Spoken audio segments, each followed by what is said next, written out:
When you think of Amazon, what comes to mind? For most of us, it's probably those brown boxes showing up on our doorstep.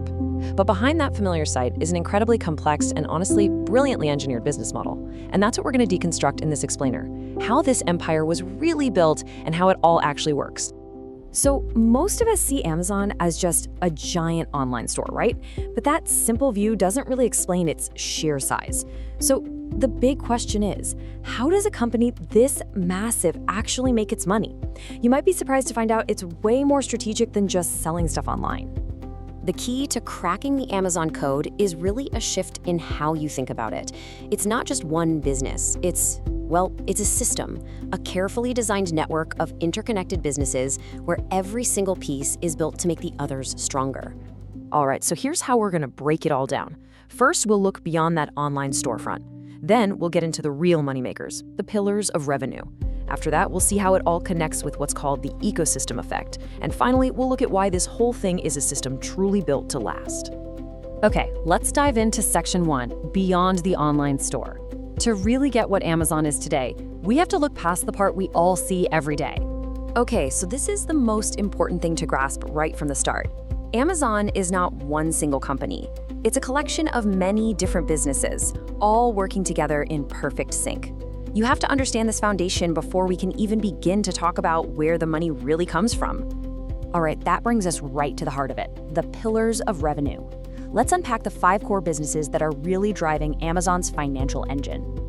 And pillar number 1 is the one we all know and, well, the one we all use. It's the original foundation for everything that came after. It's direct-to-consumer e-commerce business.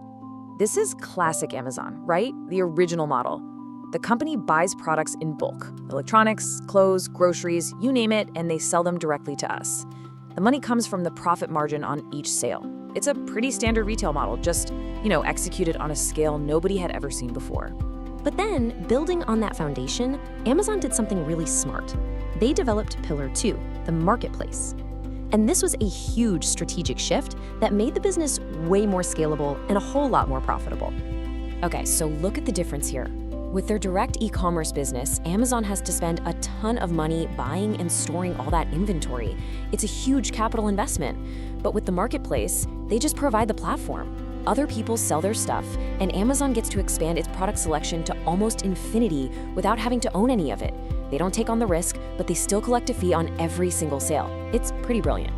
Next up, let's talk about the thing that keeps us all coming back. The pillar that creates that incredibly powerful customer loyalty: Amazon Prime. You see, Prime changes the whole game. It's not just about one-off purchases anymore. Customers pay a monthly or yearly fee, and in return, they get benefits like fast delivery and all that exclusive content. For Amazon, this means predictable, recurring revenue. But, and this is the important part, it pulls you deeper into their world. It makes you so much more likely to just shop on Amazon for everything. Now for Pillar 4. This one is the silent giant of the company. It's a business that most Amazon customers don't even know exists, but it's an absolute powerhouse: Amazon Web Services, or AWS.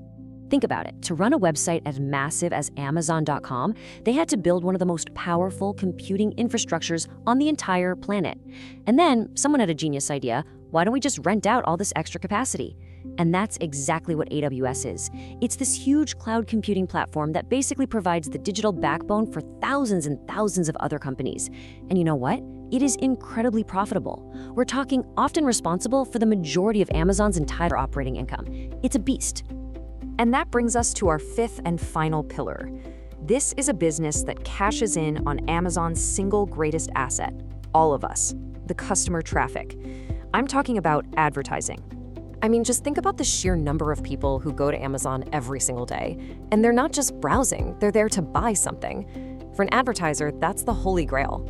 So now, brands are paying huge amounts of money to get their products promoted at the top of search results and on product pages. This has completely transformed the retail website into a digital advertising juggernaut, one that's now competing with the biggest names in the game. So there you have it, 5 incredibly powerful businesses. But the real genius here isn't in any one of them. It's in what's called the ecosystem effect, how all these separate pieces connect and just make each other stronger. It creates this self-reinforcing loop, what they call the flywheel effect. So it starts with e-commerce in the marketplace, which bring in tons of customers. Then Prime locks in that loyalty and gets them paying a regular fee. The incredible infrastructure that was built to run all this, well, that becomes AWS, a whole separate, massively profitable business. And finally, all that customer traffic gets monetized again through advertising. You see, each part just pushes and accelerates all the others. So what you end up with isn't just a bunch of successful businesses. It's a powerful, deeply interconnected ecosystem. And that creates a competitive advantage, a moat that's almost impossible for anyone else to cross. Which brings us to our conclusion. This is a system built to last. Let's look at the core strategic advantages that come out of this incredible model. Yet, when you step back and look at the whole system, the advantages are just clear as day. They have multiple, diverse revenue streams, so if one area has a bad quarter, it's not the end of the world.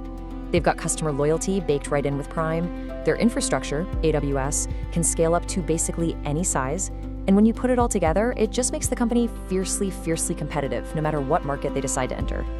And really, this is the main takeaway from our whole discussion. Amazon's mind-boggling success isn't because of one great idea, like selling books online. It's because they built a system where every single component makes the others more powerful, a system that wasn't just built for the here and now, but was strategically designed right from the very beginning for long-term compounding growth and, well, dominance. And if you can understand that system, that's when you really start to understand Amazon. This is CorpFile, inside the world of big brands. Subscribe to explore the real stories behind the companies that shape our world.